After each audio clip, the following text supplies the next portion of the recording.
자, 섹션 2에 정적분의 정의에 관한 내용들인데,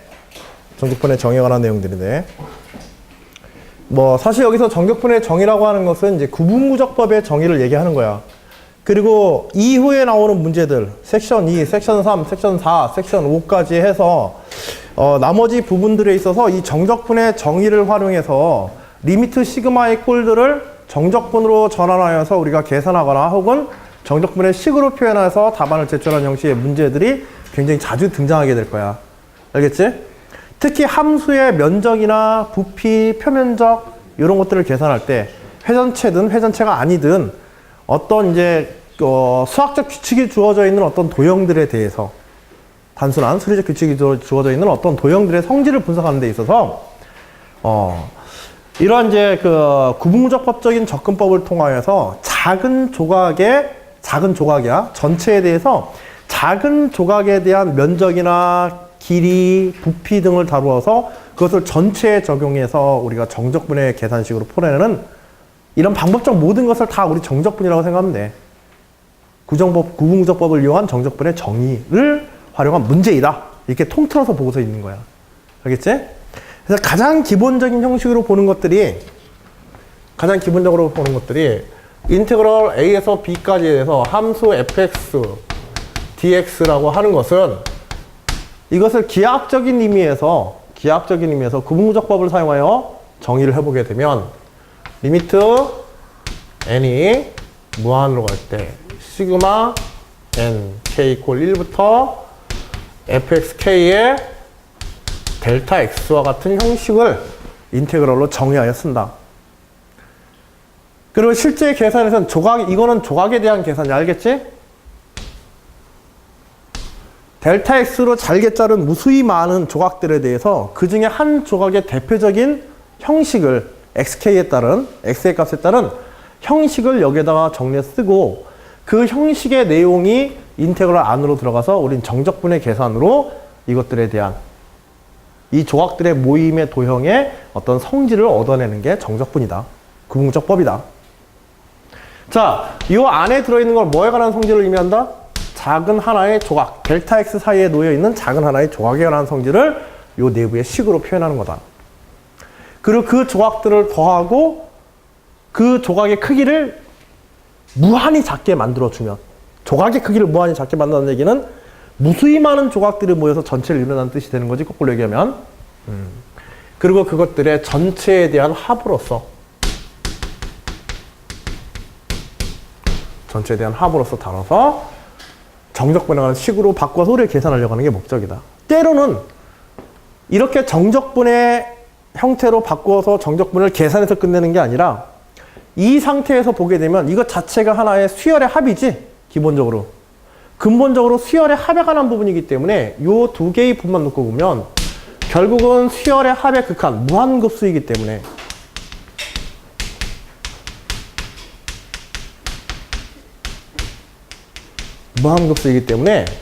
결국 이러한 정적분의 계산이란 수열에서 뭐와도 같다?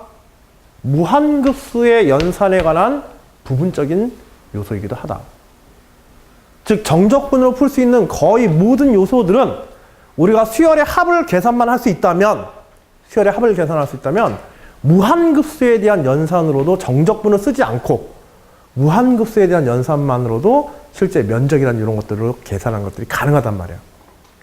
그래서 논술 문제에서 이 정적분의 정의를 이용한다고 하는 문제들은 이러한 형태의 식을 정적분으로 바꿔서 적분의 계산을 통해서 계산하는 문제들과 그 다음에 이 식을 유도해서 이 식 그대로 무한급수에 관한 문제로 풀어서 계산해내는 방법, 이런 문제들 종류들로 나뉘어서 출제가 돼요. 이런 종류로 나뉘어서.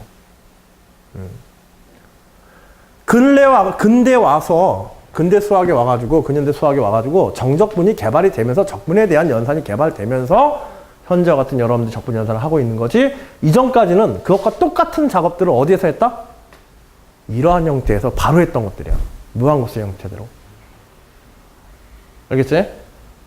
그래서 하나의 문제를 놓고, 이런 경우도 있어. 하나의 문제를 놓고 이 방법으로도 계산해서 풀어보고 정적분을 계산해서 풀어봐라. 둘이 비교해서 같음을 갖다가 설명하라. 이런 식의 문제들도 있었어. 인하대 문제에서, 고대 문제에서. 자, 그리고 이때 또 주의해야 될 부분들이 또 뭐가 있냐면, 이러한 식변형, 이건 일종의 식변형이지, 그치? 이러한 식변형에서 주의해야 될 것들 중에 하나가, 집중해야 될 것 중에 하나, 델타 X에 관한 정의야. 델타 X는 뭐? n분의 b-a, 영역 전체에 대해서 보통 이런 식으로 많이 표현하지? 근데 우리가 정적분을 흔히 바꾸다 보면 요 델타 X가 뭐 n분의 1꼴로 많이 나오지, 문제에서는. 그치? n분의 1꼴로도 많이 나오고, 그 다음에 또 이때 인테그럴 a에서 b까지가 아니라 문제에 많이 출제되어지는 형식이에요. 이 형식에서 여러분들이 직접 바꾸려면 보통 어디서 어디까지 잡아줘? 0부터 1까지로 이걸 거의 대부분 잡아주죠. 그렇지? 0부터 1까지로 잡아주는 데에는 아무 때나 보통 0부터 1까지로 바꿔줘도 큰 문제가 발생하진 않지만은 어떤 문제들이 간혹 있냐면 영역이 0부터 1까지가 아니라 우리가 임의의 영역으로도 우리가 만들어 사용할 수도 있는 거야. 알겠지? 적분의 영역들에 대해서. 그 계산의 결과는 똑같이 나옵니다. 알겠죠? 그래서 예를 들어서 1에서 2까지의 영역이라고 한다고 해도 델타 X가 어떻게 되게 돼? 델타 X는 그대로 n분의 1이거든. 1에서 2까지를 잡아줘도. 알겠지? 다만 1에서 2까지로 잡아주게 되면 거기에 해당하는 xk의 값들이 좀 변하게 되죠. 그쵸? 요 내부에 있는 함수들이 약간 변형이 되게 돼. 그런 차이들이 조금씩 있어. 그래서 문제에 따라서는 이러한 변형들도 나타날 수 있고, 또 하나는 이 n값에 대한 변형이야. 자, 이 n값이 달라지면 어떠한 일이 생기는지. 여기 영역이 바뀌게 되면, 영역의 차가 바뀌게 되면 여기에 있는 이 영역이 인테그랄 영역이 바뀌는 거지. 그치? 근데 보통은 요거는 0과 1로 그대로 주는 경우가 많은데, 논술 문제에서는 어떤 부분에 대한 변화가 지나면 여기에 있는 요 분모에 있는 요 n의 값의 범위들이 변하는 경우들이 많아. n값 자체가. 그래서 문제에서 델타 x를 n으로 주지 않고 델타 x 이퀄 2n분의 b-a와 같은 형태로 이런 식으로 줬다고 하자.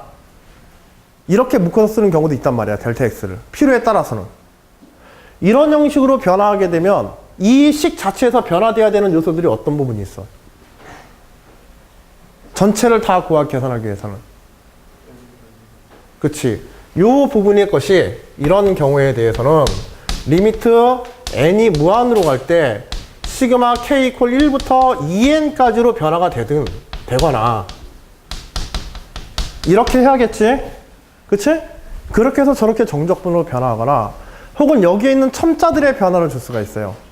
첨자들의 변화를 줘가지고 똑같은 내용을 리미트 n이 무한으로 갈 때 시그마 k 이퀄 1부터 n까지에 대해서 홀수번째, 짝수번째 항들을 다 더하고 그 다음에 여기에 플러스해서 리미트 n이 무한으로 갈 때 시그마 k 이퀄 1부터 n까지 f의 x의 2k-1 델타 x 이렇게 줘도 어때? 그치? 똑같게 되지? 이거 합과. 분모들이 이렇게 2n이나 3n과 같은 형태로 변할 때는 이것들을 홀수번째항, 짝수번째항 이런 식으로 나누어서 처리해서 합으로 하거나 혹은 전체 시그마에 대한 영역이 바뀌거나 알겠지? 이런 식의 변형의 표현들도 논술 문제에서 중간 종종 등장해.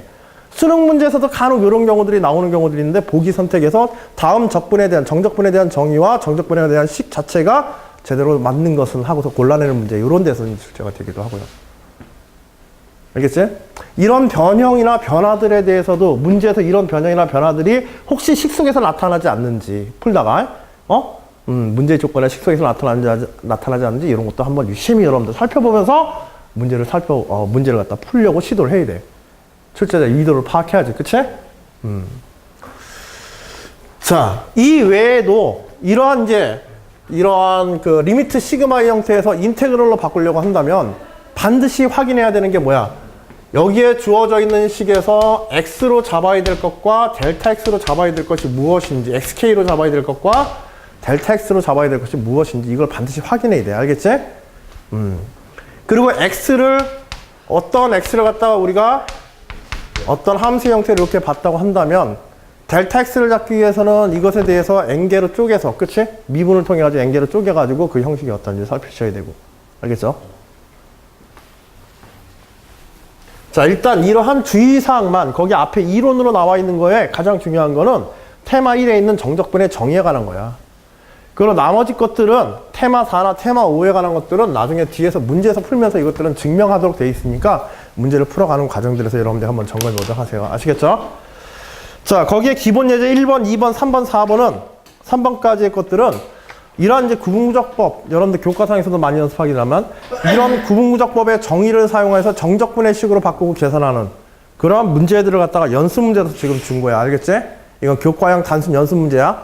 다만 교과에서 약간 심화된 정도 수준의 계산형 문제들이니까 개별적으로 이거는 좀 연습을 해보도록 하시고요. 연습 예제 1번은 여러분들이 교재 68페이지에 있는 테마 4, 즉 함수의 길이에 관한 적분의 공식을 유도하는, 알겠지?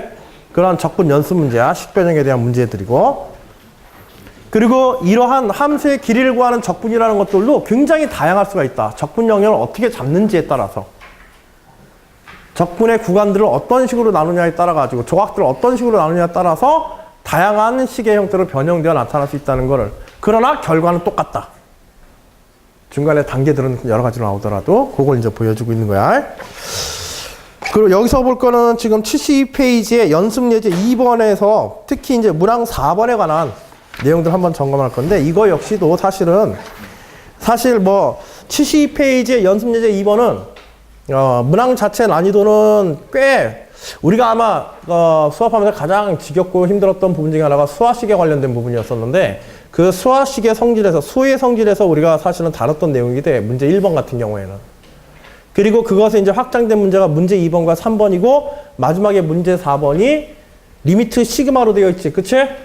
문제 4번이 73페이지에 리미트 시그마로 되어 있는 이 함수에 대한 적분, 리미트 시그마 무한급수를 우리가 정적분으로 바꿔서 처리하는 그런 정도의 계산만 여기에 들어가 있어. 정적분의 정의식 활용은. 오히려 정적분에 대한 기본 활용 문제들은 기본 예제 1, 2, 3과 그 다음에 연습 예제 1번에서 좀 더 충실히 해두셔야 돼요. 알겠죠? 그러나 지극히 이제 교과적인 부분의 확장이기 때문에 여기서는 지금 조금 빼도록 하고, 연습 예제 1번에 문제 1번 정도까지만, 문제 1번, 즉 여러분들이 테마 앞에 기본 이론에서 테마 4로 나와 있는 길이 적분에 관한 내용만 여기서 점검하고 바로 연습 예제 2번으로 넘어가도록 하겠습니다. 알겠지? 자, 함수의 길이 적분에 관한 공식 유도하는 과정들을 한번 잘 살펴보시고, 정적분의 정의식을 통해 가지고 우리가 어떤 수학적 공식들을 끌어낼 수 있는지, 알겠죠? 여기서 사용하는 이러한 지금 증명법은 리미트 시그마를 통한 어떤 특정 함수나 혹은 어떤 임의의 함수에 대한 어떤 특정 성질의 결과들을 갖다 끄집어내는 것은 일종의 공식을 만드는 거예요. 적분 공식을 스스로 만들어내는 겁니다. 구분구적법을 통해서 적분 공식을 만들어내는 그런 이제 과정들을 한번 보는 거야. 자, 함수 fx에 대해서, y = fx에 대해서 이 함수의 특정 구간에서의 길이를 구하려고 한다. a에서 b까지의 길이를 구하려고 한다. 자, 이때 이 길이라고 하는 것은 우리가 구분구적법에서는 어떤 식으로 보냐면 매우 좁은 구간, 매우 좁은 영역에서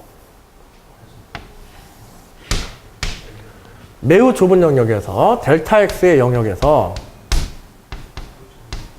n분의 1의 델타 x의 영역에서 이웃하는 두 항 xk-1과 xk 요 사이에서의 요 영역에서 매우 좁은 영역에서는 휘어지거나 휘어져 있는 곡선의 영역들을 직선이나 혹은 더 심하게는 직사각형 형태의 아주 단순한 도형 형태로 우리가 바꿔 생각해도 상관이 없다. 무한히 좁은 영역, 무한히 많은 조각들로 자르버리게 되면 결국 직선으로 만들면서 생겨나는 오차라든지 혹은 직사각형으로 만들어 발생하는 오차들이 거의 뭘로 가버릴 거기 때문에 0으로 가버릴 거기 때문에 이게 구분구적법의 근본적인 아이디어야. 정적분의 정의에 대한 기본적인 아이디어고. 알겠지? 물론 이 오차율을 계산하는 문제들도 있어. 그러나 여기서는 이제 그 부분들은 빼버리고, 자, 곡선을 아예 직선으로 처리해서 전체 곡선을 짧은 직선들의 모임으로 보자. 이런 개념이 확장된 게 바로 뒷 섹션 3에 나오게 되는 카발리의 원리예요. 자, 그 이전에 곡선은 짧은 직선들의 모임으로 볼 수 있다라는 개념.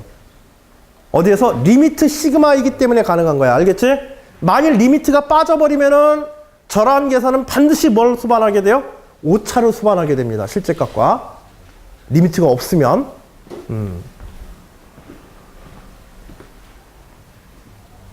자, 그래서 이 짧은 구간에서 실제 길이의 값에 대한 함수, 즉 fxk와 fxk에 대해서 델타 x를 계산한 이 짧은 구간에서의 값들을 먼저 구해내는 거예요. 식의 형식을 먼저 뽑아내는 겁니다.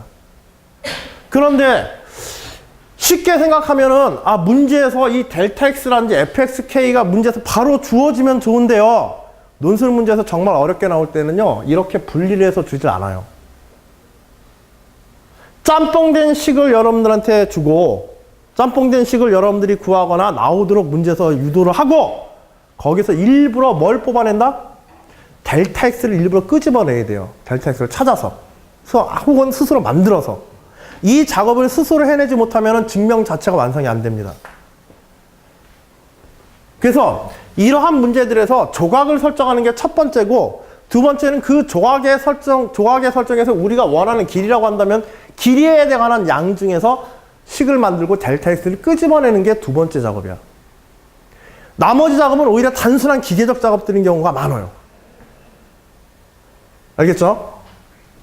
자, 실제로 이것에 대해서 보면 xk-1에 대해서 이 점과 점 사이의 거리 공식 가지고 직선 길이 구하면 되는 거지. 그치? 그냥 그거 그대로 하는 거예요. 그래서 xk-1에 fxk-1이라고 하는 점에서부터 xk의 fxk라고 하는 점까지의 직선에 대한 거리 공식을, 길이 공식을 이용해가지고, 점과 점 사이의 거리 공식을 이용해가지고 조각의 길이를 계산하는 거야. 알겠지? 조각에 대한 성질을. 자, 그래서 이 조각에 대한 성질을 조사해보니까 어떻게 되게 돼? 루트 xk-x의 k-1의 제곱 플러스 fxk의 마이너스 fxk-1의 제곱. 이게 조각에 대한 길이식이지? 자, 근데 이 안에 지금 델타 x가 있어, 없어, 이거? 델타 x가 지금 없단 말이야. 중요한 건 이 델타 x가 끄집어 나와야 나중에 이게 극한에 의해 가지고 뭘로 변하게 돼? 이게 dx를 만들어내게 되는데, 델타 x가 dx로 변하는 거야, 인테그럴에서는. 델타 x가 빠져나오지 않으면은 dx를 만들지 못하고, 델타 x를 끄집어내지 않으면 이 앞에 있는 함수 fx도 구할 수 있다, 없다? 없다. 여기 있는 이 함수는, 여기 fx를 얘기하는 게 아니야. 알겠지? fx가 아니라 요 길이에 대한 함수. 이 문제에 맞도록 조금 변형한다면 이건 gx라고 이렇게 씁시다.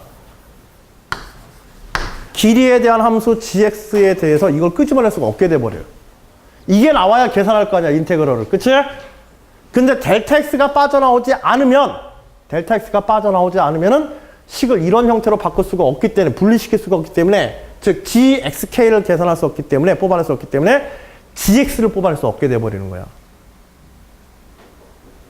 그러니까는 공식을 유도하고, 특히 적분의 공식을 유도한다고 할 때에는 뭘 뽑아내는 작업이 가장 중요한 작업이에요?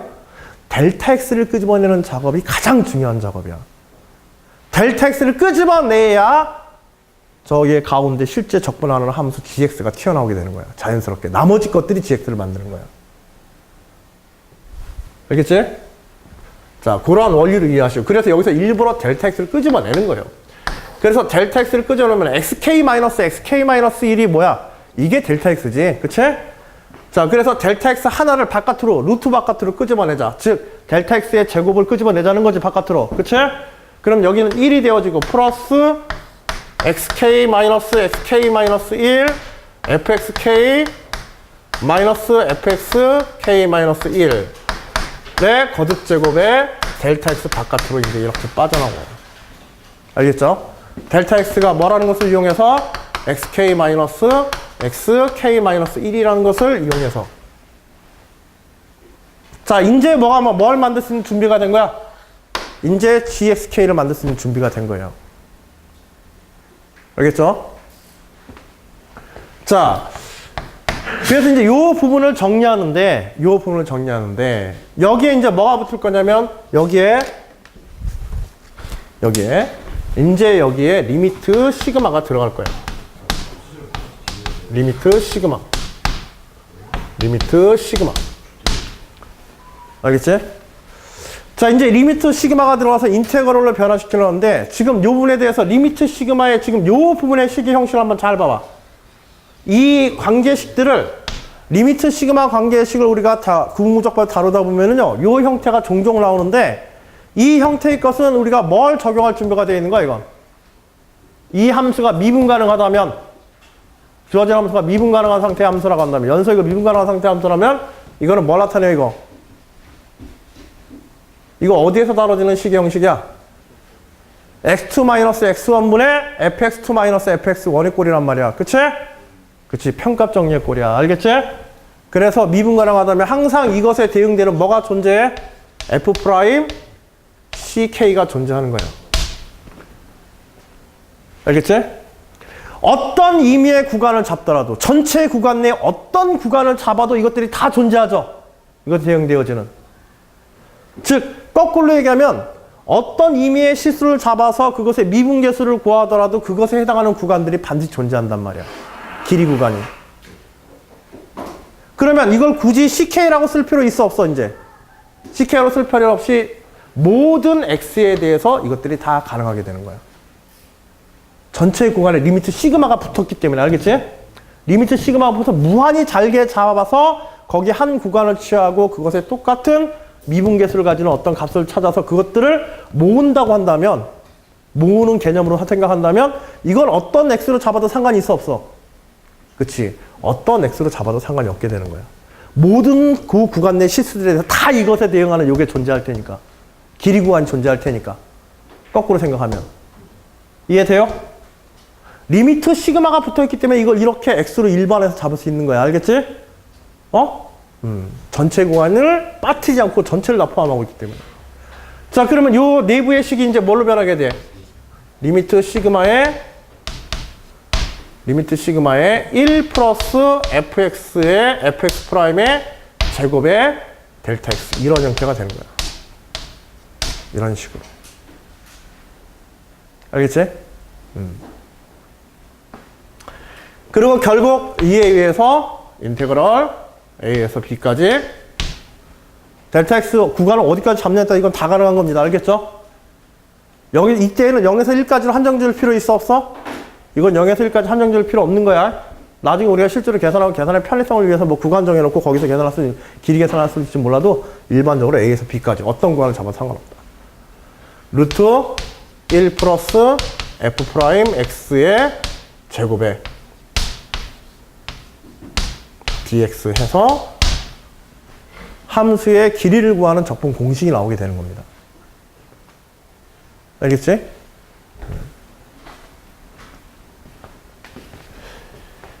거기에 있는 문제 2번에 보시게 되면 77페이지에 문제 2번에 보시게 되면 문제 2번은 특징이 뭐야 이거? 구간을 몇 개로 쪼간 거야 이거는? 그렇죠. 2n개로 쪼갠 거예요 지금.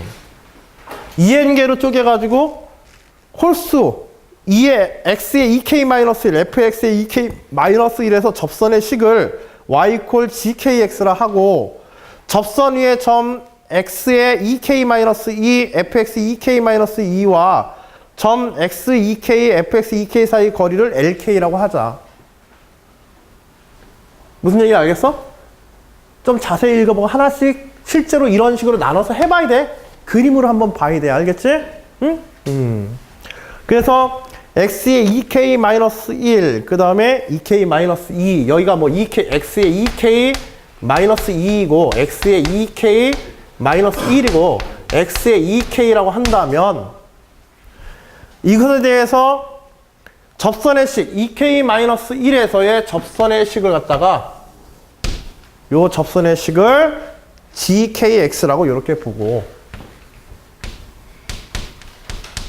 요 접선의 방정식을 그 다음에 구간 사이의 거리 여기서 여기까지의 구간 사이의 거리를 요 구간 사이의 거리를 LK라고 이렇게 보자. 자, 이때 리미트 시그마 LK 값을 구하라고 그랬지? 2n개로 쪼개있는데 짝수와 짝수 사이의 거리를 잡아버렸기 때문에 어떻게 되는 거야? 그럼 이것들의 합도 뭐가 되는 거야? 전체 곡선의 길이가 되겠지? 이것만 하더라도 짝수 사이로 잡아서. 그쵸?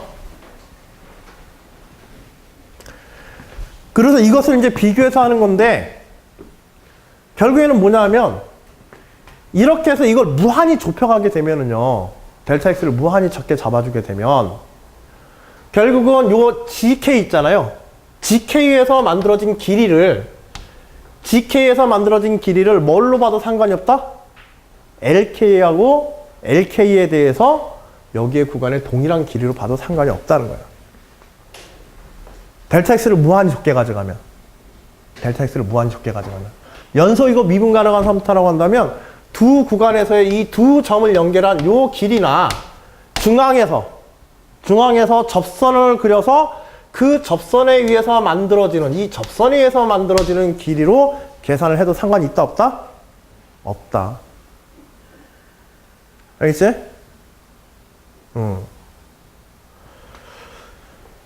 그래서 요 길이들의 합으로서 식을 변환하게 되면은 이것과 똑같은 결과의 식들이 나오게 됩니다.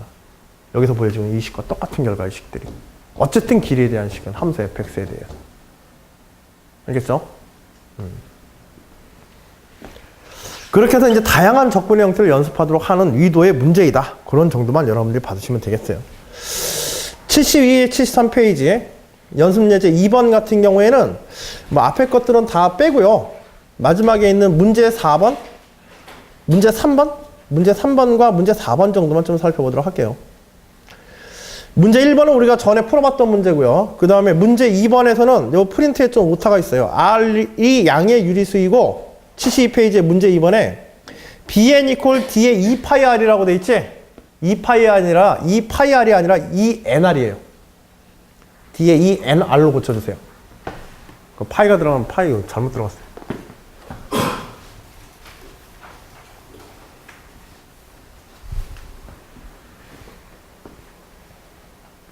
문제 3번 한번 봐봐. 우리가 고생하면서 앞에 이제 1차에서 뭐 수화시경에 관한 부분들을 했었는데요. 만약 그 부분에 대해서 여러분들이 조금 더 관심을 가지고 했다고 한다면은 요 문제 3번에 관한 것들을 어디서 본 적이 있다라는 느낌이 좀 들 거야. 주기함수에 관한 성질로서. 자, 73페이지 한번 보세요. P와 Q는 서로소인 자연수이고, 문제 3번. 서로소인 자연수이고, F는 주기가 P인 주기함수일 때, 시그마 K 이퀄 1부터 P까지, FK 이퀄 시그마 K 이퀄 1부터 P까지 FKQ가 성립함을, 같다는 것이 성립함을 설명하시오. 아, 이게 주기함수면 나타나는 성질이에요. 주기함수는. 주기함수의 어떤 특정 영역에서의 합은, 주기함수의 어떤 특정 구간, 0에서 P, 1부터 P까지라면은 한 주기 동안의 구간이지? 그치? 주기가 P라고 그랬으니까. 함수 fx의 주기가 P라고 할 때, 그 주기간의 합은, 거기에 P와 서로소인 Q에 대한 어떤 배수에 대응하는 정의역의 값에 대응시켜서 얻어낸 값과 값의 합과 똑같다. 뭐 말은 좀 복잡한데, 식이 오히려 0부터 P까지 아니에요? 1부터 P까지. 1부터 P까지. 예, 0이 빠져 있어요. 0이 빠져 있습니다. 그 이유가 있어요. 응? 그래서 원래는 이게 1부터 P까지가 아니라 원래는 0부터 P-1까지예요. 시그마. 0부터 P-1까지인데 요거를 이제 하나 더 확장을 시켜가지고 1부터 P까지로 이렇게 바뀌도록 만들어진 식이야, 사실은. 왜 그런지 이제 설명을 보면서 우리가 생각해보면 알 수 있어요. 자.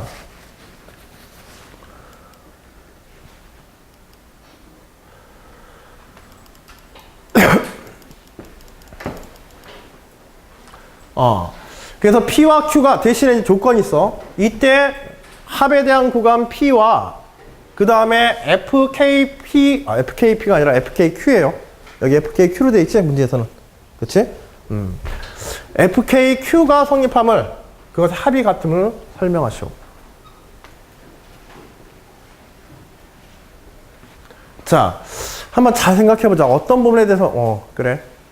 조심하고 가다와. 자, M과 N이 서로 같지 않다고 한다면, 단 이제 M과 N은 1과 P 사이의 값이라고 하자. 1과 P 사이 값.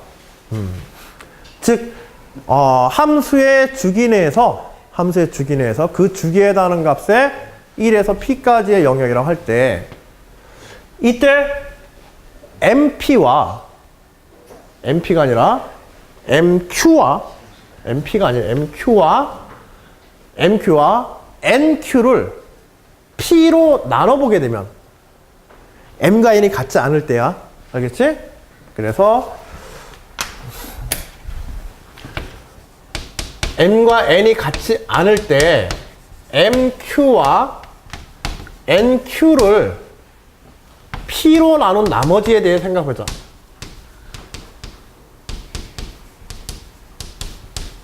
자, 만일 이 나머지가 둘이 서로 같다면 이 나머지가 공약수 Q에 대해서 P와 서로서 관계인 공약수 P에 대해서 P보다 작은 숫자의 배수를 곱한 값들이 P로 나눴을 때 나머지가 만일 같다면 어떤 일이 발생하는지 보자. 과연 같을 수 있는가 이걸 보자는 거야. 귀류법으로.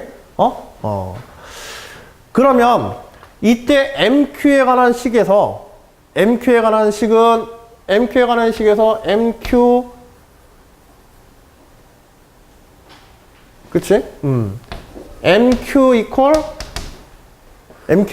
K1P의 플러스 R이라고 이렇게 볼 수 있고 나머지가 같다면 NQ equal K2의 P의 플러스 R이라고 이렇게 볼 수 있겠지. 그치? 그러면 좌변과 우변은 서로 빼보자. 그러면 결국 n-n의 q로 equal k1-k2의 p의 꼴이 되어지죠. 요 아랫부분에 지금 설명이야. 그치? 두 식을 빼보면. 그런데 p하고 q가 무슨 관계에 있다고 그랬어? 서로소 관계에 있다고 그랬지? 그치? p하고 q가 서로소 관계에 있기 때문에 반드시 q는 등식이 성립하기 위해서는 n-n이 무엇의 약수가 돼야 돼? 그렇죠. p의 약수가 돼야 돼. p의 약수가 아니라 n-n이 p의 배수가 돼야 되죠. 그치? 서로 약수 관계를 성립하려고 한다면 얘와 얘는 어차피 공약수를 가지고 P와 Q는 공약수를 가지고 있지 않으니까. 그쵸? 그러면 n-n이 P의 배수가 돼야만 가능하지, 이거는. 그치? n-n이 P의 배수가 돼야 돼. 그런데 n-n은 P의 배수가 될 수 있어, 없어? 없어. 왜? n-n은 뭐와 뭐 사이의 수로 우리가 잡았기 때문에 m과 n을 1부터 P 사이의 값이란 말이야. P보다 작은 두 수의 차로 P의 배수를 만들 수 있어요, 없어요? 그치? 1과 P 사이 값의 차로서 P의 배수를 만들 수는 없죠? 따라서 이것은 성립할 수 있다, 없다? 이런 등식은 존재할 수 없다. 그래서 어떤 수 P에 대해서 그것과 서로서인 Q에 P보다 작은 배수들은 나머지가 어때야 된다? 그 배수값이 다르면 나머지도 모두 서로 다르게 다 나타나야 돼. 모두 서로 다르게.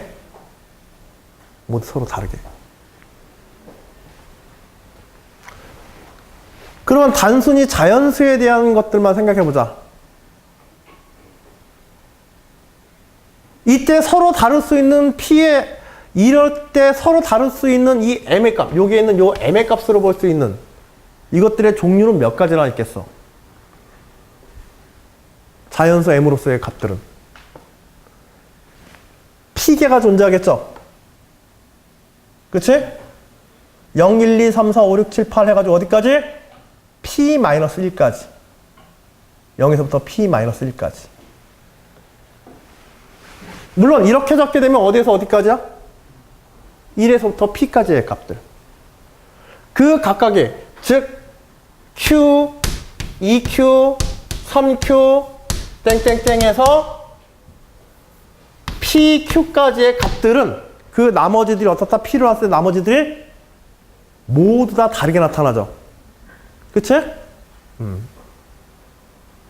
이러한 이유에 의해서 q부터 pq까지의 모든 q의 배수들은 Q의 배수들은 P로 나눴을 때 그 나머지가 어때야 된다? 나머지가 모두 다르게 나타나야 된다. 이해됐어?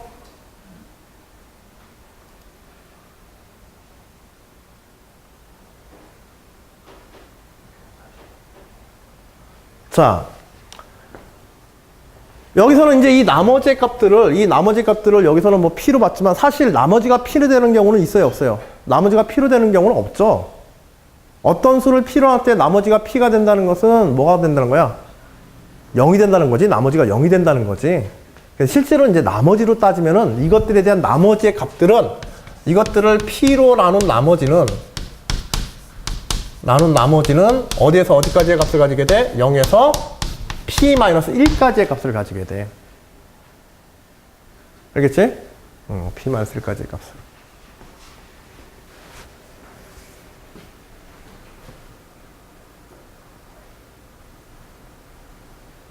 그래서 이러한 이유 때문에 이 두 식이 같아진다고 갑자기 결론이 내려졌는데 이건 무슨 얘기냐면 자 이게 주기함수로서 여기에는 요 K값 있잖아. 요 K값에 대해서 요 KQ예요. KP가 아니라 여기에서 KQ에 대해서 우리가 조사해 보게 되면 FK에 대해서 K에 대해서 대응하는 값과 여기에 K 어떤 값이 들어간다고 하자. 예를 들어서 뭐 1이 들어갔다고 하자. 그러면 이것에 1이 들어가는 값에 대해서 이것의 어떤 배수가 되어지는 Q에 어떤 배수가 되어지는 것은 서로 다른 어떤 값들에 대해서 항상 일치하는 값을 가지도록 함수값을 가지도록 하는 놈이 반드시 존재해야 된다는 거야. 다른 주기 안에서는.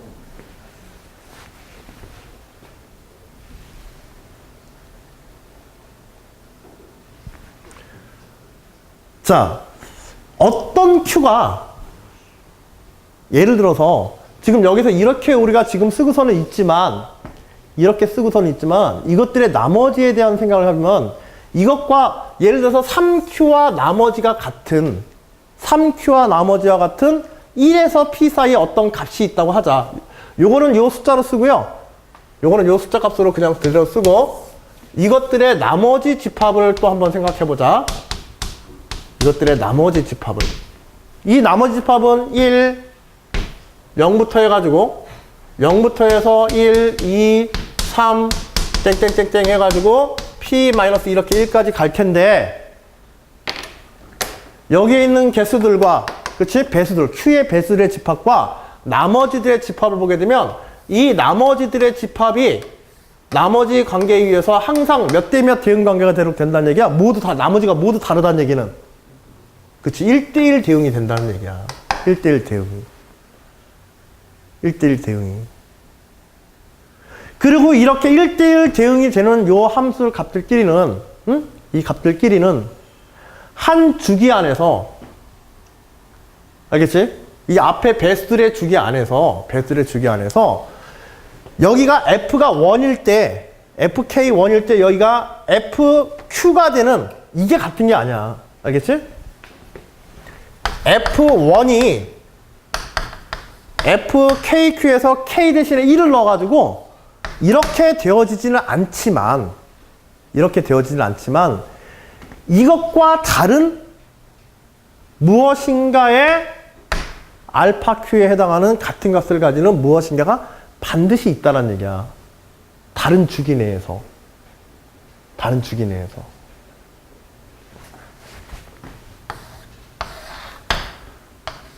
자, 이거 조금 복잡한 얘기인데. 자, 이런 주기 함수를 생각해 보자. 예를 들어서 여기가 뭐 P까지로 이렇게 있다고 합시다. 2P, 3P, 그 다음에 뭐 4P. 뭐 이런 식으로 있었을 때,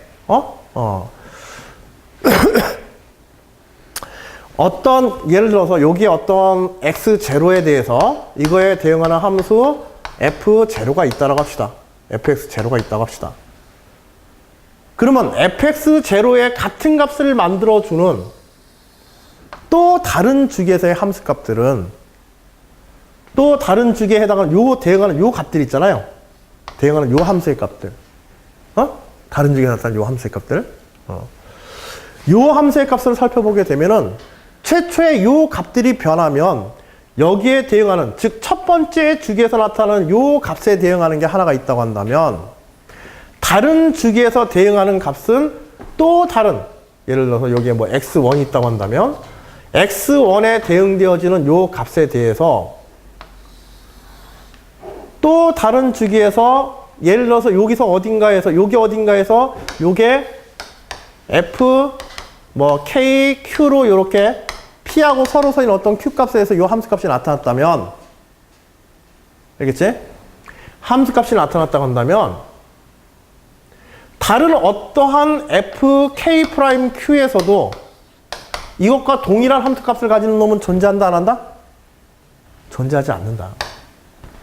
왜냐하면 똑같이 p로 나눈 주기의 나머지, 알겠지?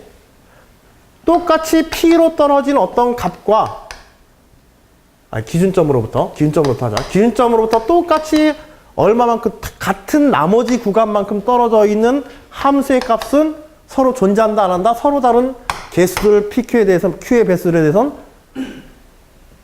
p로 나눈 나머지, 알겠지? p로 나눈 나머지 어떤 값에 대응하는 똑같은 값을 가지는 q의 배수는 존재하지 않는다 라고 했기 때문에 이 fx0에 해당하는 또 다른 주기에서의 함수값들 중에는 p와 서로서 관계에 대응하는, 서로서 관계에 있는 어떤 k, q의 값으로서 이것은 존재한다 안 한다? 배수로서 존재할 수는 없다. 만일 여기에서 이게 있었다고 한다면.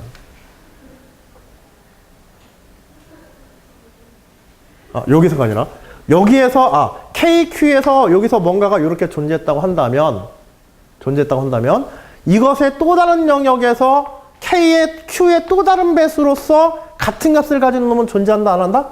같은 값을 가지는 놈은 존재하지 않는다. 이 값을 p로 나눈다는 얘기는 이 값을 p로 나눌 때 여기서 끊어지죠. p 주기에서 끊어지게 돼. 알겠지?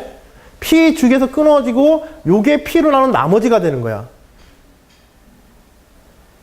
p로 나눈 나머지가 되어지는데 이 p로 나눈 나머지가 모든 배수들이 다 똑같다 그랬어? 다르다 그랬어? 서로 다른 배수에서는 나머지들이 다 다르다 그랬지? 그래 안 그래? 서로 다른 배수에서는 나머지가 다 다르다 그랬단 말이야. 그러니까 여기가 만일 뭐 2q이다. 2q인 점에서 나머지가 요만큼 남았다. p로 나오고 나머지가 요만큼 남았다. 이거에 대응하는 함수값과 3q에서 대응하는 함수값. 3q에서 대응하는 함수값은 같다 다르다? 반드시 다르게 나타내야 되는 거야. 이것과 같은 값을 가지는, 그치? 2q에서의 함수값과 같은 값을 가질 수는 있다 없다? 없다. 나머지가 어떻기 때문에? 달라야 되기 때문에. 한 주기값으로부터. 알겠지? 그래서 fk에 대해서 한 주기 안에 대해서 각각의 주기에 서로 다른 값들에 대응하는 함수의 값들은, 서로 다른 주기에 대응하는 각각의 함수 값들은 서로 다른 k, q의 값에 의해서 이것들도 값들의 나머지가 주기점 p로부터의 주기점 p의 배수들에서 거리가 똑같죠? 거리가 다 다르지? 나머지의 거리가 다 다르단 말이야. 나머지의 거리가 다 다르고 그 각각은 이거 하나하나에 다 대응되는 값들이기 때문에 1에서 p까지에 대응되는 값들이기 때문에 나머지의 거리가 1에서 p까지에 대응되는 값들이기 때문에 모두 다 항상 일치하지는 않지만은 대응 관계로서 하나도 빠뜨리지는 않기 때문에 그것의 합은 같을 수밖에 없다. 이 얘기인 거예요. 알겠지? 이 생각보다 까다로운 얘기야. 문제 4번까지 가지 않더라도 문제 3번까지의 내용만이라도 요거는 여러분들이 조금 주기함수에 관한 성질 문제가 굉장히 자주 나오고 전에도 한번 주기함수 문제 꽤 어렵게 우리가 다룬 적이 있잖아. 그치? 예전에도. 그것처럼 이것도 상당히 이제 까다로운 그러한 종류의 주기함수의 성질이 될 수 있으니까 요거에 대한 증명 과정이라는 설명 과정에 관한 것. 예전에 이제 법 M에 대한 합동식에 관한 문제 다루면서 이런 내용을 갖다가 비슷한 내용을 다룬 적이 있어. 나머지 정리에 관해서 뭐 그 합동 나머지가 같으냐 다르냐, 나머지가 서로 다르게 대응되어진다. 모든 값들에 대해 서로 다르게 대응되어진다. 즉 1대1 대응 관계에 있는 집합의 원소들에 대한 이야기 드린 거야. 이것도.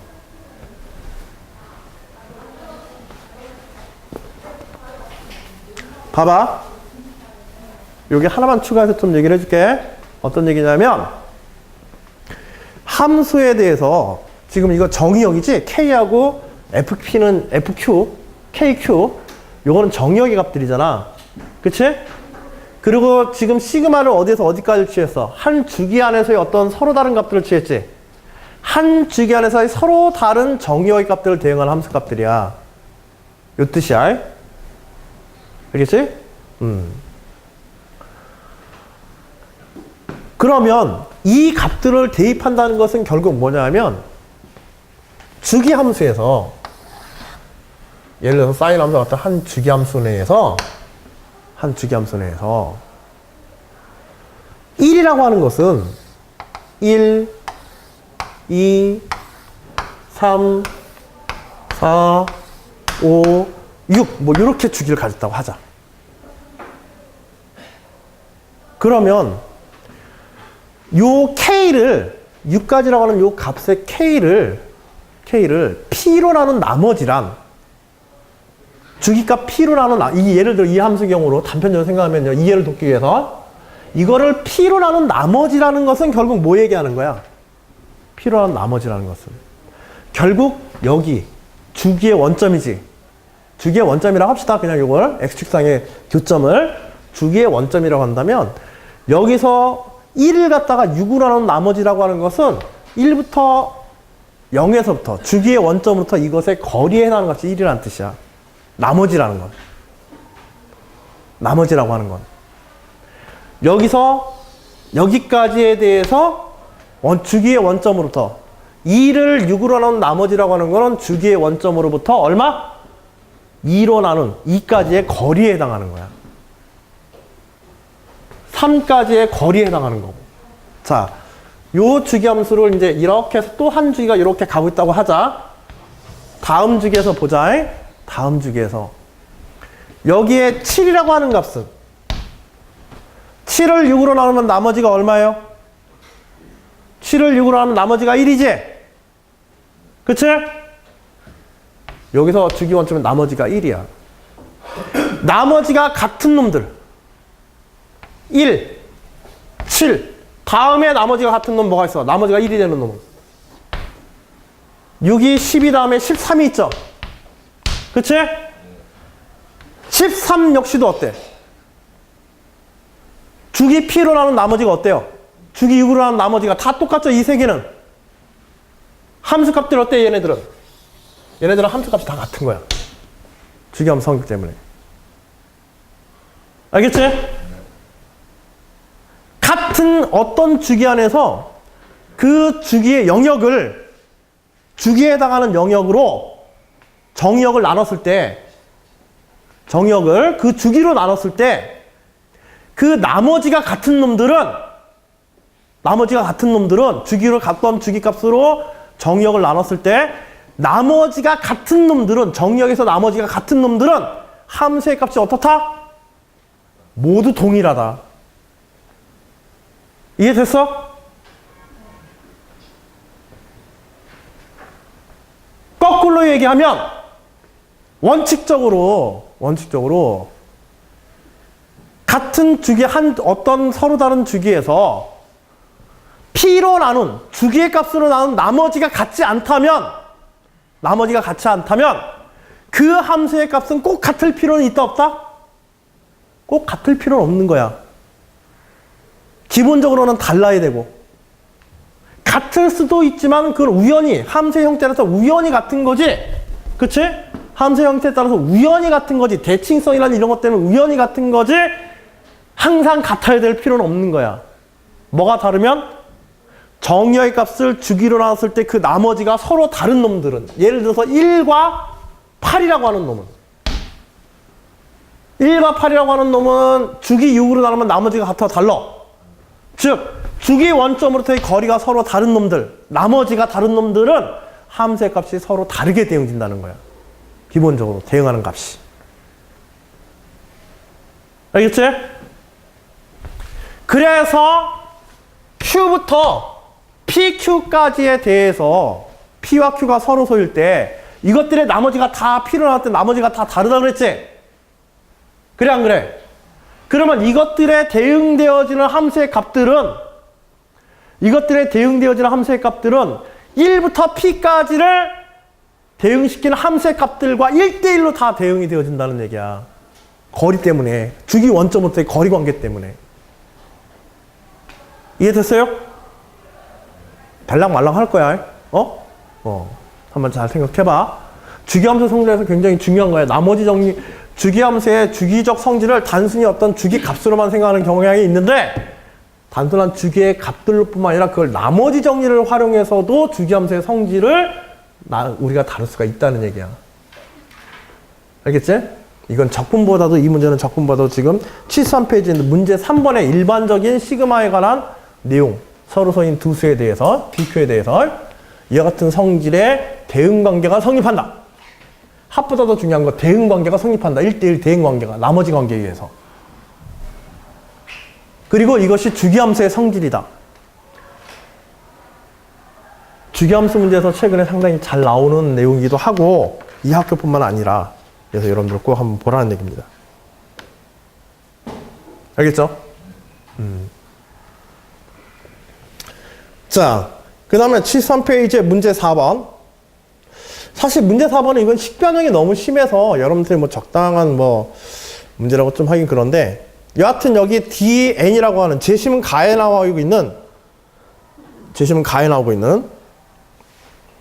함수 dn에 관한 이야기를 해보자. 그거부터 점검해야 문제 4번을 다룰 수 있으니까. 임의의 양의 유리수 R에 대하여 제심은 가 R 이퀄 P분의 Q를 만족하고 서로소인 자연수의 순상 PQ는 유일하다. 즉 모든 유리수는 서로소 관계인 정수 P분의 Q로 나타낼 수 있다. 이 얘기야. 그리고 이때 나타내는 PQ는 쌍은 유일하다. 이때 분모 P를 DR로 나타내자.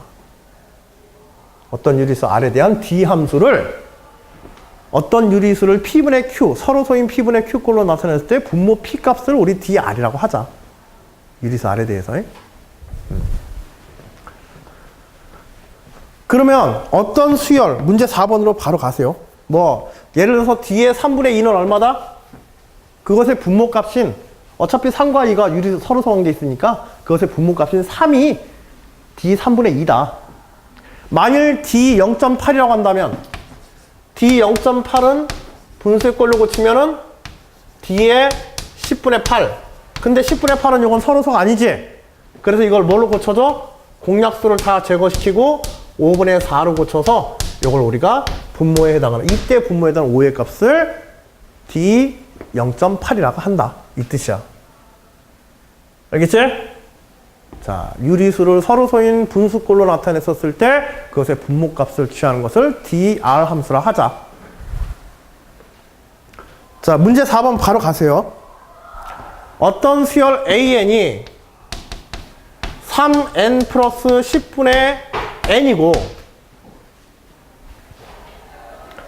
함수 gx가 x 마이너스 가우스 x 마이너스 2분의 1의 10제곱이라 하자. 자, 요 앞에 보세요. 자, 이번에는 또 다른 함수의 성질. 요거는 문제마다 지금 함수의 성질에 관한 이야기들이 나오는데, AN은 둘째 치고라도 지금 여기 gx 함수의 성질에 관해서,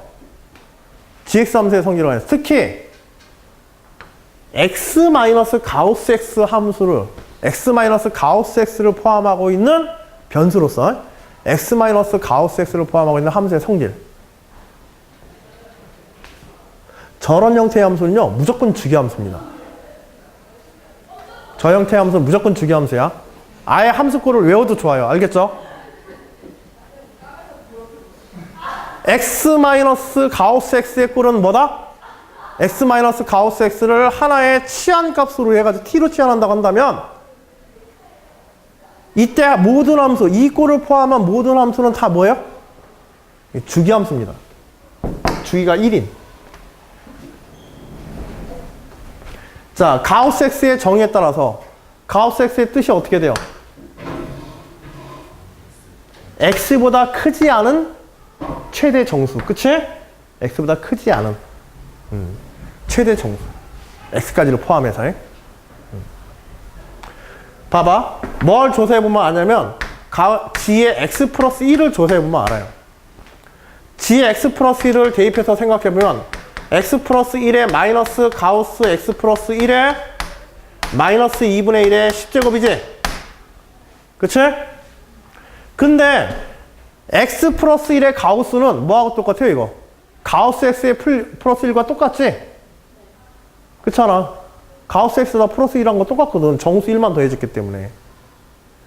그래서 x 플러스 1에 마이너스 가우스 x의 플러스 1 이거가 똑같단 말이야. 그래서 x 마이너스 가우스 x 플러스 가우스 x 마이너스 2분의 1의 10제곱 어때? 똑같지? 뭐하고? g의 x 플러스 1이 g의 x와 지금 똑같단 말이야. 즉 주기가 얼마의 함수야? 주기가 1이 되어지는 함수들이죠. 그치? x 마이너스 가우스 x 꼴에 대해서 잘 알아도 주기가 1인 함수는 확장하면 주기가 몇이라고도 볼 수 있는 거야. 주기가 2가 되고 3이 되고 모든 정수 주기를 가지는 함수들이야. 이렇게 되면 결국은. 모든 정수 주기를 가지는 함수들에 대한 표현이 되어지게 돼. x 마이너스 가우스 x를 포함하고 있는 함수의 꼴이 어떤 특징 가지고 있는 이거 나오면은 무조건 함수에서 뭐 주기 함수에 관한 성질 가지고 뭐 하려고 하는 문제야. 이제 마지막 문제 뭐 대문항 4, 소문항 4번이고 하니까 난이도 때문에 이제 이런 배경식대로 활용하는 문제들이 나오는 거야 지금. 응? 자, 그리고 요 사실 요 AN은 뭐 특별한 역할은 없는데요. D의 AN이라고 하는 즉 유리수꼴로 나타냈었을 때 분모의 최소 공배수 분모의 값을 취하는 서로소인 분쇄꼴로 나타냈을 때 분모의 값을 취하는 함수 DR에 대해서 DAN이라고 한다면 이때 우리가 AN을 서로소인수 PN분의 QN으로 이렇게 나타낼 수 있겠지? 그치? PN, QN은 서로소이다. 어떤 수 AN을 어떤 수열의 값 AN을 우리가 이런 식으로 나타낼 수 있겠죠? 그치? 더군다나 여기에다가 대소관계를 한번 줘보자. 대소관계를. 뭐 대소관계 줘야 될 필요가 있나?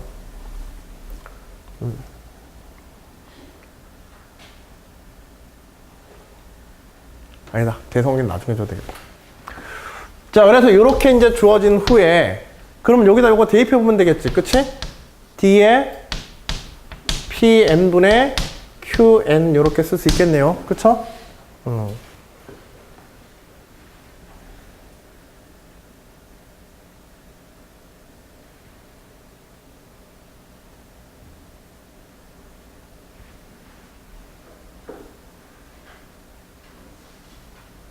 AN?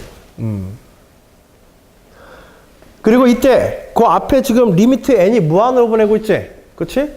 리미트 n을 무한으로 보낼 때 n을 무한으로 보낼 때 D의 AN, 즉 수열 AN에 대해서 n이 무한으로 갈 때 D의 PN분의 QN은 뭐가 될까 이거? 이것에 대한 극한은 n이 무한대로 보내지게 되면 분모가 분자보다 항상 크게 돼 있죠 지금 꼴이. 그치? 분모가 분자보다 항상 크게 돼 있고 어떠한 n의 값에 대해서도 그것을 3배를 취해서 10을 더하고 있기 때문에 극한으로 보내어졌을 때 이것이 나누어 떨어질 수 있어 없어? 나누어 떨어지가 하는 일은 발생하지 않게 돼요. 무한으로 보내게 되면. 자연스럽게 이 자체가 뭘로 가게 돼요? 우리가 원하는 건 이것에 대한 분모의 값이지. 그치? 이거 자체가 뭐로 수렴하게 된다? Pn의 값이 그대로 되어지게 됩니다. 무한대에서는. 주의해야 될 것. 이것의 극한을, AN의 극한을 생각하시면 안 돼요. AN의 극한을 생각하면 안 돼. 봐봐. AN 극한을 취하게 되면은, 요거 좀 그냥 요 문제 때문에 얘기하는 얘기인데, AN의 극한을 취할 때, 우리가 극한적 가정 때문에 생기는 문제가 발생해요. 어떤 문제냐면, 만일 리미트 n을 무한대로 보내잖아요. 그럼 이건 뭘로 수렴해버려, 이건? 이건 3분의 1로 수렴해버리지? 그래서 얘가 이것에 대해서 drn 했을 때 이것의 분모의 값이 3이다. 이렇게 하면 이거 틀려버리는 거야. 틀려버리는 거예요. 왜 틀리냐면 지금 여기 d 함수는요 아주 특별한 함수야. d 함수는 극한으로 가는 거고 뭐고 간에 분자 분모가 서로서 관계에만 있으면은요, 분자 분모가 서로 관계에 있으면은 n으로 약분한 다음 n으로 나누어서 뭐 나머지 숫자 가지고 이렇게 조작하고 이런 게 아니야. 그냥 분모만을 끄집어내는 함수인 거야. 서로서 관계에만 있으면은요, 서로서 관계만 있으면 극한에 갔든 뭐에 갔든 간에 무조건 뭐만 끄집어내는 거야? d 함수는 분모만 끄집어내는 거야. 분모만. 분모 자체를 끄집어내는 거예요. 분모 자체를 끄집어내는 거지, 이것을 다른 수로 나눈 나머지의 극한을 가지고 끄집어내는 게 아니란 말이야. 알겠어? 아무리 무한대에 가서 무한대분의 무한대 같이 보이죠? n을 무한대로 보면 이거 무한대분의 무한대, 우리가 흔히 부정형이라고 부르는 극한이잖아. 그렇게 하면, 그렇게만 생각하면, 그치? n을 아무리 무한대로 보낸다고 하더라도,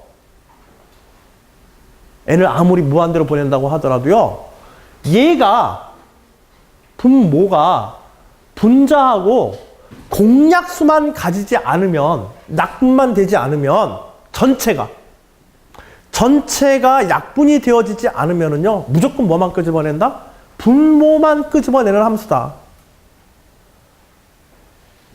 근데 일반적으로 n이 무한대로 갔을 때 지금 3n 플러스 10분의 n이라고 하는 분자 n이 공약수를 가질 가능성이 거의 있어, 없어? 거의 없어. 극히 제한적으로 가지게 돼.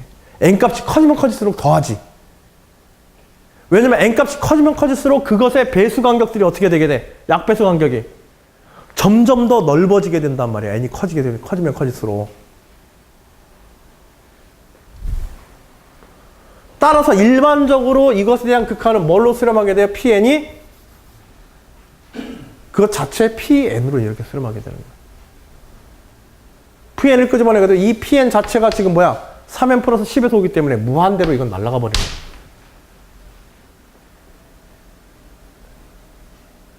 알겠죠?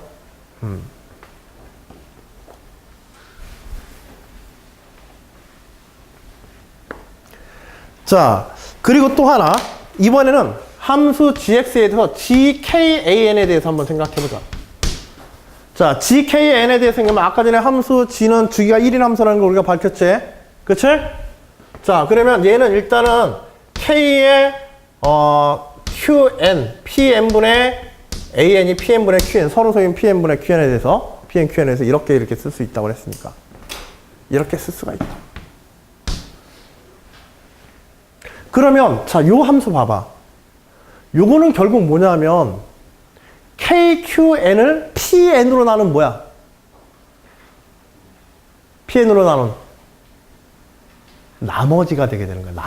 나머지에 대한 함수값과 똑같아지는 거야. 이게 뭐와 같으냐면 나머지, 이것의 나머지를 kqn을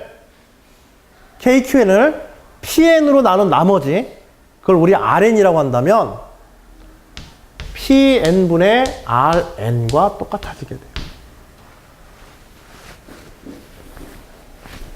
kqn을 pn으로 나머지를 rn이라고 한다면 rn은 pn보다 작어. kqn을 pn으로 나눈 나머지를 rn이라고 한다면 rn은 pn보다 커요, 작아요? 이거 무조건 작아야 되지? 그치?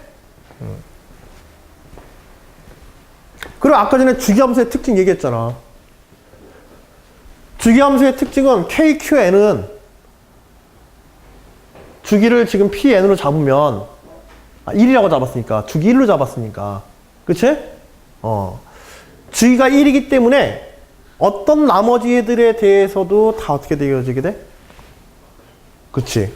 이것에 대해서 kqn을 pn으로 나눈 나머지는 그것의 나머지를 pn으로 나눈 것과 어떻게 되게 돼?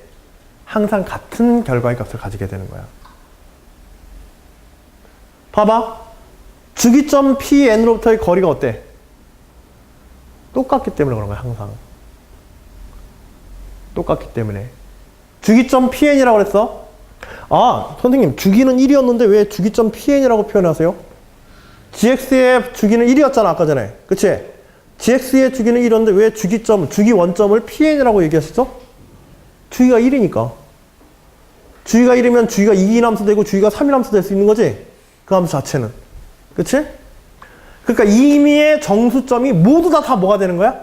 임의의 정수가 모두 다 주기 원점이 되는 거야. 알겠지? 그 주기 원점으로부터 K의 QN을 PN으로 나눈다. 이것에 대응되는 값은 결국 그것의 나머지만을 PN으로 나눈 것과 어떻다? 똑같아지게 되는 거예요. 알겠지?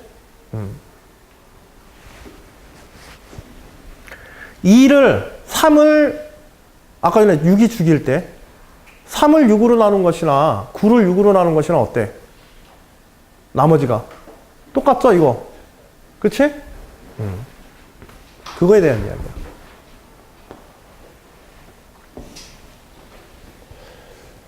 자, 그렇게 해서 리미트 n이 무한으로 갈 때 d의 an분의 1은 무한대분의 1이지? 그치?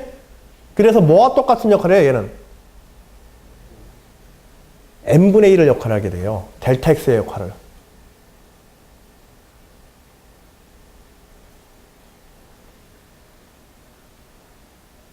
리미트 시그마에 대해서 리미트 시그마 fxk 델타 x에서 델타 x가 n분의 1과 똑같은 역할을 하게 된다고.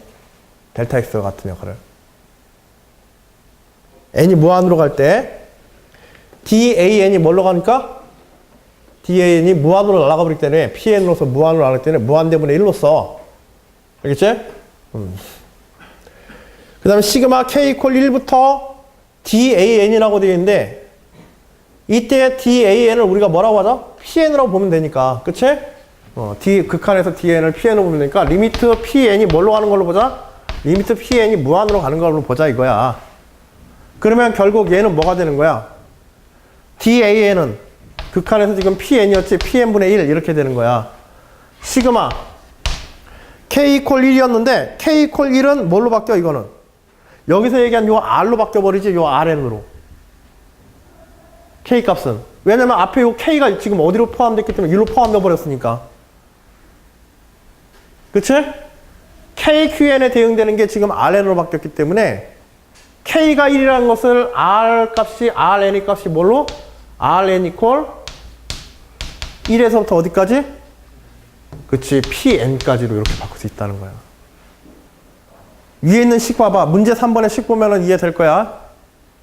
문제 3번의 식 보면 RN 이퀄 1부터 PN까지로 이렇게.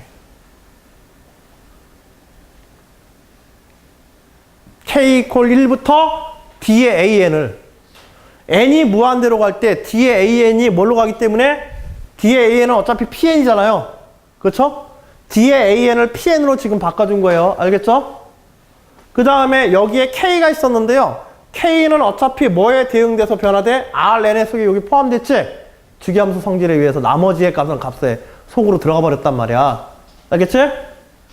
그러니까는 RN 이퀄 1에서 PN까지로 해도 상관이 있어 없어? K를 RN의 값으로 봐도 상관이 있다 없다? 없다. 그것에 대응되는 값은 어쨌든 나올 테니까. 어차피 함수 G를 갖다가 뭘로 쓸 거기 때문에 그렇지 여기를 G의 PN분의 RN으로 이렇게 쓸 거니까. 알겠지? 그래서 RN의 대응값들을 순차적으로 넣는 것과 다름없다. 자, 이제 PN을 무한대로 보내면 되는 거죠. 그치? N이 무한대로 간다는 얘기는 D의 AN에 관한 이야기에서 PN이 무한대로 간다는 얘기와 똑같으니까. N이 무한대로 간다는 얘기는. 그리고 이렇게 해서 보게 되면 결국 요게 무슨 꼴이야? 요게 델타 X에 해당하고 여기에 해당하는 게 뭐가 되어지게 돼? 이것에 해당하는 게.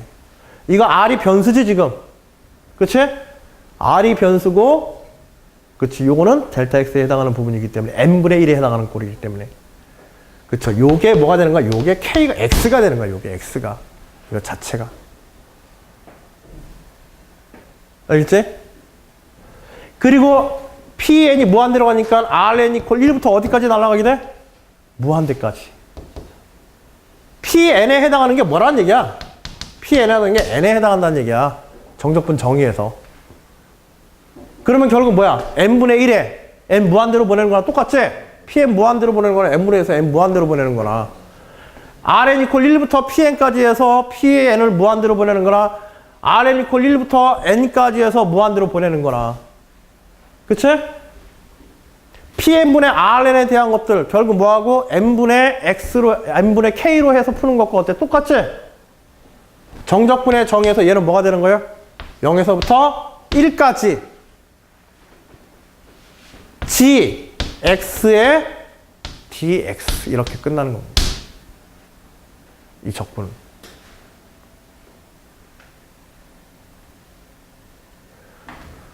자, 근데 0부터 1까지의 gx, dx라고 한다면은요.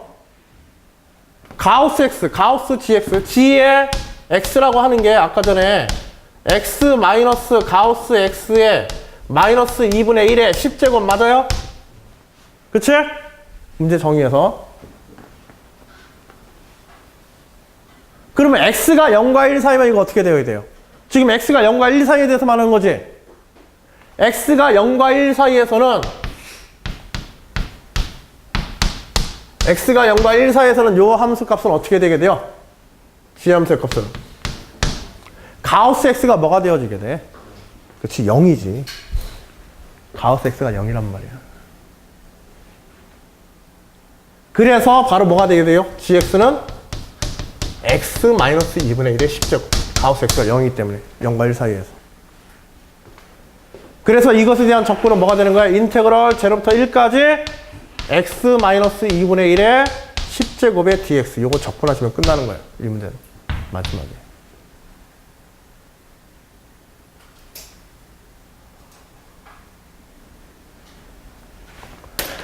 자, 조금 기분 좀 나쁜 문제지. 그치? 문제 3번도 그렇고 사실 갑자기 수의 성질에 관해서 대응관계에 관한 이야기가 나오고 하지만 문제 3번은 최소한 주기함수가 가지고 있는 특징에 대해서 여러분들이 한 가지 더 알아두면은 상당히 유용하게 써먹을 수 있어. 알겠지? 또 다른 주기함수 문제들에서 나머지 정리로 주기함수에 관한 성질을 표현하거나 나타낼 수 있다. 요거 하나만 제대로 알아놔도. 문제 3번은 그렇게 활용도가 높은 문제 아니야. 알겠죠? 지금 느낌, 보면서 좀 느낌은 있지. 그치? 다만 오히려 여기서 여러분들이 좀 일반적으로 알았으면 하는 거는 어떤 함수 x 가우스 x에 관한 꼴을 포함하고 있는 함수. 이 함수 가지고 있는 주기성.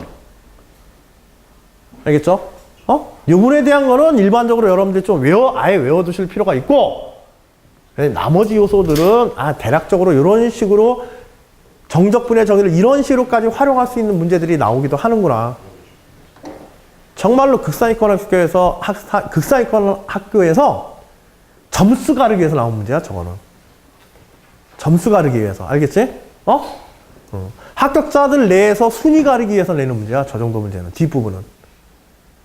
그런 정도를 알아두시더라도 요런 문제까지 있다 하는 정도는 조금 점검을 해두시고 식변형이 굉장히 심하지. 각 문제들마다 기본적으로 여러분들이 문제들 속에서 등장하는 함수나 그런 함수의 성질 이런 것들을 표현하는 것들에 대해서 여기서는 적분보다도 오히려 적분의 정의에 관한 문제들은 그 앞부분의 기본 예제 문제와 연습 예제 1번 요걸 통해서 여러분들이 점검을 해주시고 이런 정도의 이제 활용 문제도 있다라고 하는 것도 한번 봐주시기 바랍니다. 자, 일단 한번 끊어주고.